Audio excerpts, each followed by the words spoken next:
إن الحمد لله نحمده تعالى ونستعينه ونستغفره ونستهديه ونعوذ بالله من شرور أنفسنا وسيئات أعمالنا من يهده الله فلا مضل له ومن يضلل فلن تجد له وليا مرشدا وأشهد أن لا إله إلا الله وحده لا شريك له وأشهد أن سيدنا محمدا عبده ورسوله أرسله الله بالهدى ودين الحق ليظهره على الدين كله ولو كره المشركون اللهم صل وسلم وزد وبارك على سيدنا محمد وعلى آله وأصحابه أجمعين ومن اهتدى بهديه واستنى بسنته إلى يوم الدين أما بعد إخواني وأحبائي chers sœurs, chers frères, السلام عليكم ورحمة الله وبركاته طبتم وطاب ممشاكم وتبوأتم من الجنة منزلا. Il n'y a pas un instant, un moment, une heure qui passe sans que on reçoit des messages malheureusement remplis de tristesse, des gens qui te disent faites dua pour mon père, pour ma mère, pour mon frère, pour ma sœur, pour un proche que j'ai perdu, décédé suite à la contamination du Covid-19. Et je pense que vous de même, vous devez recevoir ces messages qui circulent. À la kulli hal, en tout cas moi, j'en reçois énormément. Et la perte d'un être cher, c'est pas une épreuve facile. Et justement, j'ai choisi aujourd'hui, autour de cela, de rappeler quelques règles, de rappeler quelques principes. Vous savez, la loi d'Allah subhanahu wa ta'ala, dans cette vie, cette loi qui ne change pas, elle ne change jamais. Et d'ailleurs, comme Allah subhanahu wa ta'ala dit dans le Coran al-Karim, وَلَن تَجِدَ لِسُنَّةِ اللَّهِ تَبْدِيلًا وَلَن تَجِدَ لِسُنَّةِ اللَّهِ تَحْوِيلًا. Tu ne trouveras jamais le changement dans la loi d'Allah subhanahu wa ta'ala et tu ne trouveras jamais de déviation dans la loi d'Allah subhanahu wa ta'ala. Cette loi a voulu que le serviteur a été créé certes pour une vie de lutte. لقد خلقنا الإنسان في كبد. Le serviteur est en permanence en cette vie dans la lutte. Et Allah subhanahu wa ta'ala, il a décrété que ses serviteurs vivent la difficulté. Ils vivent l'épreuve. Qui d'entre nous peut prétendre ne jamais avoir été éprouvé? Qui peu d'entre nous peut prétendre ne jamais avoir été mis à l'épreuve? Personne, bien sûr. Si c'est pas dans la perte d'un proche, alors c'est une maladie incurable. Si c'est pas dans notre santé, c'est dans nos biens. Si c'est rien de tout ça, alors on est éprouvé dans nos enfants. Il y a l'épouse qui est éprouvée par son mari, le mari qui est éprouvé par son épouse. Il y a celui qui est éprouvé dans son travail, et ainsi de suite. Chacun de nous connaît ou a connu ou connaîtra une ou plusieurs épreuves. Donc, personne n'échappe à la loi d'Allah subhanahu wa ta'ala, qui est cette loi des épreuves. Et même les meilleurs des hommes qui sont les prophètes, ils n'ont pas été ou n'ont pas échappé aux épreuves. Allah subhanahu wa ta'ala a décrété que cette vie, cette demeure, c'est la demeure de l'épreuve. Et comme on dit, ad-dunya daru ibtila, ad-dunya daru ibtila. Et la question qui se pose, c'est pourquoi Allah subhanahu wa ta'ala nous éprouve? Pourquoi il nous éprouve dans nos familles, il nous éprouve dans nos propres personnes, dans nous-mêmes? Pourquoi Allah subhanahu wa ta'ala nous éprouve dans nos biens, et ainsi de suite? Pourquoi toutes ces épreuves? Eh bien, la réponse à cette question, du moins, on a une partie de la réponse à cette question. On a une partie de la réponse à cette question quand on réfléchit un petit peu, tout en s'appuyant sur nos textes, tout en s'appuyant sur le Coran et la Sunna, hein, on arrive à comprendre certaines raisons pour lesquelles Allah subhanahu wa ta'ala nous éprouve. Et je dis bien certaines raisons et pas toutes les raisons. C'est pour ça que j'ai dit aussi qu'on a une partie de la réponse et pas la réponse entière. Pourquoi? Parce qu'en réalité, la sagesse d'Allah subhanahu wa ta'ala, elle reste trop immense pour être cernée. Et donc, pour répondre à cette question, quelles sont les raisons pour lesquelles Allah subhanahu wa ta'ala nous éprouve? Eh bien, il faut savoir que ces raisons sont très nombreuses. Ces raisons sont très nombreuses.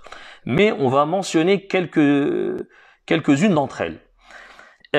Sache que lorsqu'Allah subhanahu wa ta'ala t'éprouve, eh bien, ça c'est un signe d'amour à l'égard, à ton égard.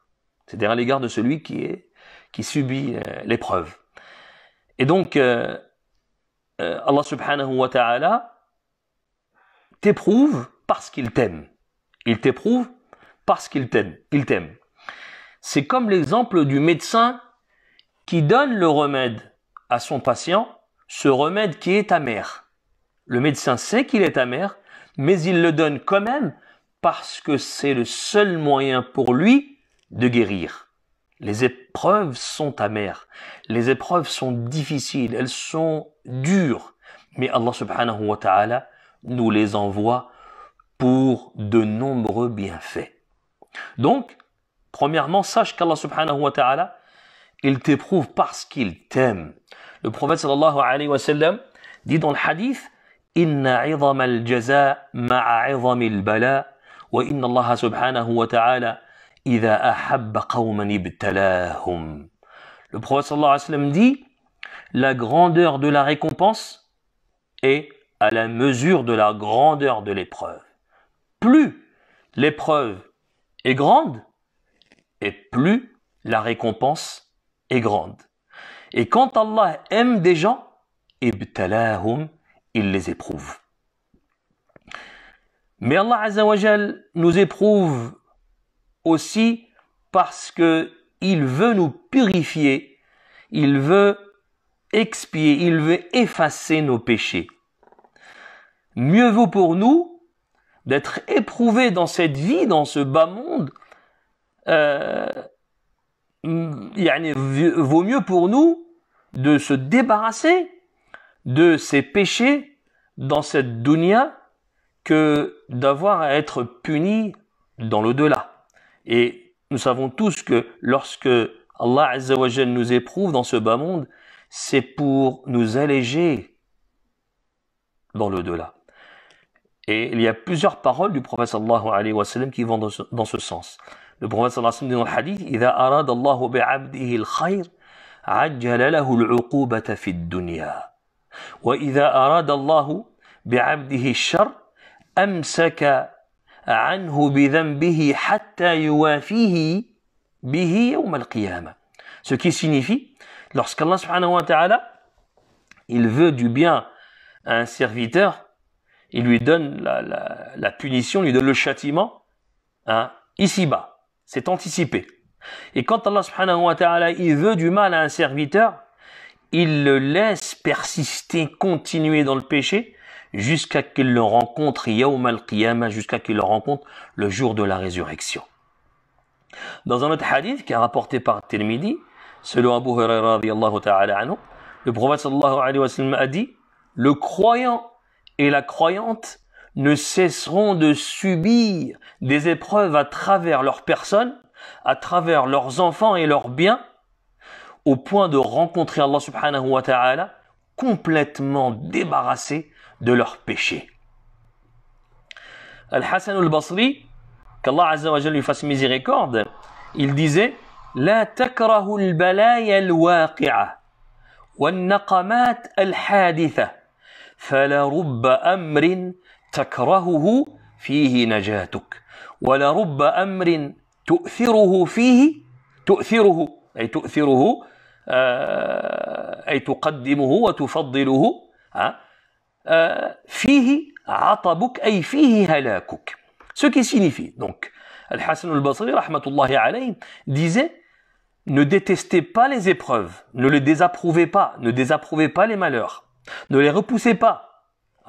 Il se peut que on désapprouve, il se peut qu'on déteste les malheurs ou une situation qui aboutit à notre salut, et il se peut qu'on préfère une situation qui conduise à notre perte. Et c'est exactement ce qu'Allah Azza wa Jal a dit dans le Coran al-Karim. وعسى أن تكرهوا شيئا وهو خير لكم وعسى أن تحبوا شيئا وهو شر لكم. Il se peut que vous aimiez quelque chose, cette chose elle est mauvaise pour vous, il se peut que vous ayez de l'aversion pour quelque chose et cette chose elle est bonne pour vous. Sache aussi que les épreuves sont là pour nous récompenser et pour nous élever en grade, nous élever en degré auprès d'Allah subhanahu wa ta'ala. Le prophète sallallahu alayhi wa sallam dit dans le hadith ما يصيب المؤمن من شوكة فما فوقها إلا رفعه الله بها درجة أو حط عنه بها خطيئة. Ce qui signifie Allah subhanahu wa ta'ala élève en grade le croyant et le débarrasse d'un péché chaque fois qu'une épine le pique ou qu'il subit une atteinte plus dure et plus dure et plus lourde que l'épine. Chères sœurs, chers frères, il y a énormément de bienfaits dans les épreuves que nous subissons. Il faut se rappeler la parole d'Allah subhanahu wa ta'ala qui dit à ce sujet وَلَنَبْلُوَنَّكُمْ بِشَيْءٍ مِّنَ الْخَوْفِ وَالْجُوعِ وَنَقْصٍ مِّنَ الْأَمْوَالِ وَالْأَنفُسِ وَالثَّمَرَاتِ وَبَشِّرِ الصَّابِرِينَ الذين إذا أصابتهم مصيبة قالوا إنا لله وإنا إليه راجعون. Ce qui signifie, très certainement, nous vous éprouverons par un peu de peur, de faim et de diminution de biens, de personnes et de fruits. Et fais la bonne nouvelle, annonce la bonne nouvelle aux endurants, aux sabirin, ceux qui disent quand un malheur les atteint, inna lillahi wa inna ilayhi raji'un. C'est à Allah que nous appartenons et c'est vers lui que nous retournerons. C'est à lui que nous appartenons. Qu'est-ce que ça signifie? Inna lillah. C'est à lui que nous appartenons. Ça signifie qu'ils savent, ces serviteurs qui prononcent cette phrase lorsqu'ils sont éprouvés, lorsqu'ils sont touchés, cela signifie qu'ils savent et qu'ils croient avec certitude qu'ils appartiennent à Allah subhanahu wa ta'ala. Ils sont une propriété d'Allah subhanahu wa ta'ala. Et puisqu'ils appartiennent à Allah subhanahu wa ta'ala, Allah azza wa jal fait de eux ce qu'il veut. Il fait de eux ce qu'il veut. Inna lillah, c'est à Allah que nous appartenons. Wa inna ilayhi raji'un, et c'est vers lui que nous reviendrons. C'est-à-dire que nous reviendrons vers Allah subhanahu wa ta'ala afin qu'il nous récompense. Et bien entendu, la récompense de ceux qui patientent, c'est les délices dans l'au-delà, c'est Al-Jannah, le paradis.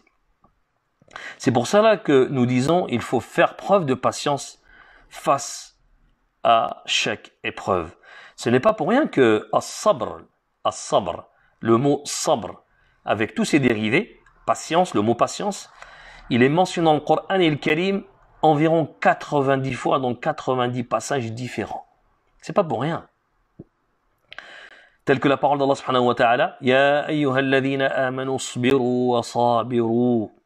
Ô vous les croyants, soyez endurants, incitez-vous à l'endurance. Fasbir kama sabara ulul azmi min ar-rusul. Endure, patiente, ya Muhammad. Comment endurer, comment patienter les messagers qui sont doués de fermeté. Wala in sabartum lahuwa khayrun lis-sabirin wasbir wama sabruka illa billah. Et si vous endurez, cela est certes meilleur pour les endurants. Endure, ton endurance ne viendra qu'avec l'aide d'Allah subhanahu wa ta'ala. Wallahu yuhibbu as-sabirin. Allah aime les patients. Tel que la parole d'Allah azza wa jal, innama yuwaffa as-sabiruna ajrahum bighayri hisab. Les endurants auront leur pleine récompense sans compter. En ce qui concerne les paroles du prophète sallallahu alayhi wa sallam, elles sont nombreuses aussi. Ces paroles qui incitent à faire preuve d'endurance, à faire preuve de patience, telle que la parole du prophète sallallahu alayhi wa sallam dans laquelle il dit Ma u'tiya 'abdun 'ata khayran wa awsa' min as-sabr. Il dit aucun serviteur n'a reçu de meilleur et de plus large don que la patience. La place qu'occupe la patience dans la religion, c'est la place que la tête occupe dans le corps.